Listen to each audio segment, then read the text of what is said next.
Hello and welcome to Patriot Paths. My name is Lake Green and I am so excited to be back for yet another video in the 1776 lecture series. In today's video we will be discussing the Battle of Pells Point, a crucial action in the middle of October of that year that once again protects the American army from being captured and enduring a devastating defeat that would cripple their ability to continue the campaign. Before we get into any of that, I want to reiterate the fact that I can only talk so much in 10 minutes about the campaign. That's why I'm doing step-by-step videos to try to maximize my effectiveness here. But if you want more information on this crucial time in American history, in my opinion, it's the most important time in American history, please get this book. It's called 1776 by David McCullough. You can't go wrong with it. It is easy to read, it is palatable, it's accessible, it makes sense, it's engaging, it's exciting, and it will tell you everything you need to know about this campaign. So please check it out. The Battle of Pells Point occurred on October 18th, 1776.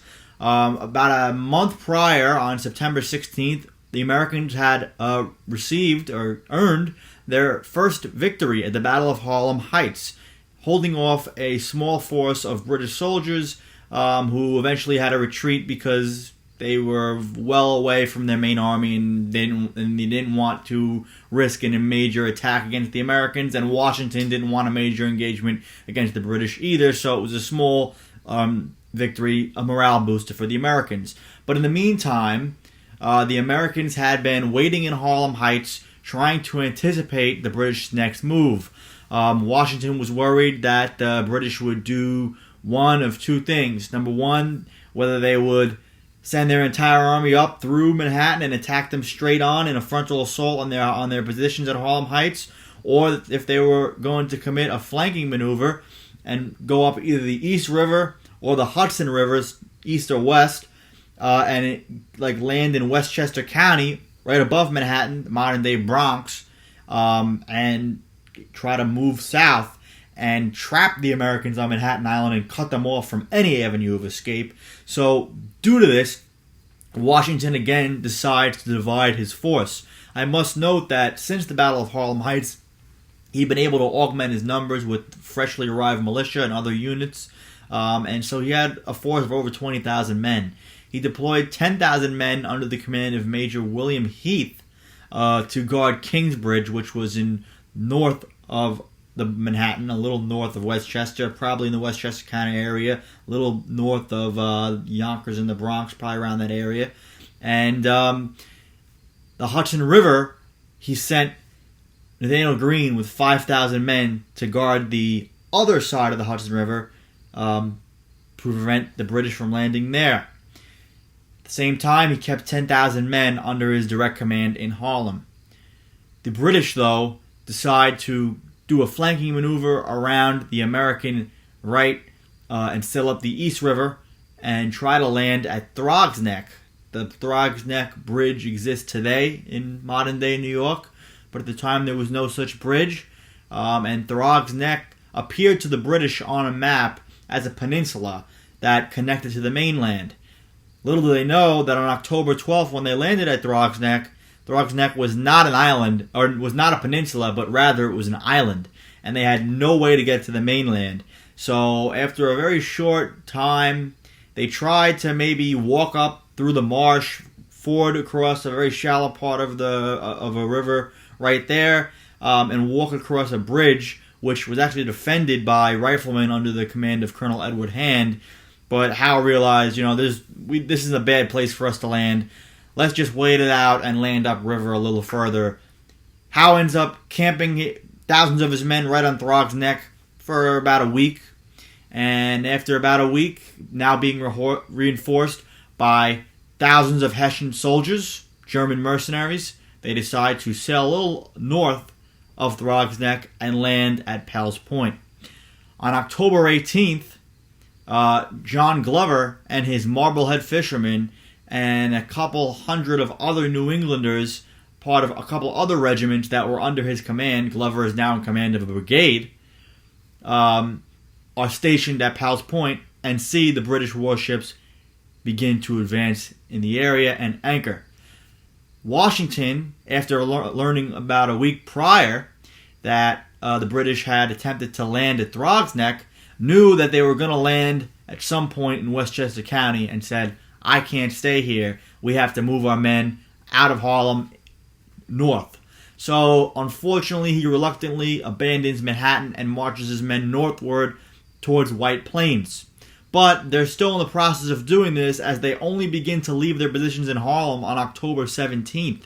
So, unfortunately, Washington has a cumbersome group of 10,000 men that he has to march northward. Nathaniel Greene has 5,000 men that have to march northward, and William Heath have 10,000 men, which, even though they're already north in Westchester County, someplace near Kingsbridge, they have to march even further north towards White Plains. So the entire American army is still in the vicinity of the British, and more importantly, the 10,000 men under the command of Washington that are moving up from Manhattan are the furthest south and are about to be cut off by the entire British army, again, at yet another instance where they're in peril. This is a theme throughout the entire campaign, where the Americans are really out strategically maneuvered by the British at pretty much every turn. Washington really is a poor tactician when it comes to strategy here. I mean, he's faced with a precarious situation defending land in Manhattan that is really not ideal to defend, but at the same time, he still puts himself in awkward positions and has to react accordingly, placing himself and his troops in danger. John Glover sees the advancing British and orders his men to position themselves in preparation for attack. He has only 750 men under his disposal. They're part of the 14th Continental Infantry, his old regiment, the Marblehead Fishermen from his hometown, the 3rd Continental Infantry, and the 26th Continental Infantry, and the 13th Continental Infantry. So these 4 regiments are all from New England, they're all from Massachusetts, and they're all tough, seasoned veterans by this point, having served, most of them, since the Siege of Boston. But nonetheless, they're only 750 men strong. The British have thousands of men waiting in boats, tens of thousands, to land. And Sir Henry Clinton is in charge of the advance guard that lands with several thousand, about 4,000 British and Hessian troops at Pells Point. Glover, not sure what to do, but not wanting to act without orders, sends a major, his second in command, to go and meet Washington, his second in command, General Charles Lee. So General Charles Lee is Washington's second in command. Lee is arrogant. Lee does not like Washington at all, and whether his actions that follow have anything to do with his dislike and distrust of Washington and his arrogance and pride or otherwise are unknown. But what happens is that the major arrives to talk to Lee. Lee gives the major no orders and returns him to Glover and says, I have no orders for you. So Glover is like, what am I supposed to do here? I'm a colonel of a brigade. I'm facing tens of thousands, over 10,000 men in boats, and I've got a couple thousand on shore coming at me. I have 750 men. Am I supposed to just run away? Or do I try to do what to maybe delay them a little bit? Glover has no idea what Washington's doing. He has no idea where Washington's men are. He knows the army is starting to retreat north, but he doesn't know where the positions of Washington's troops are.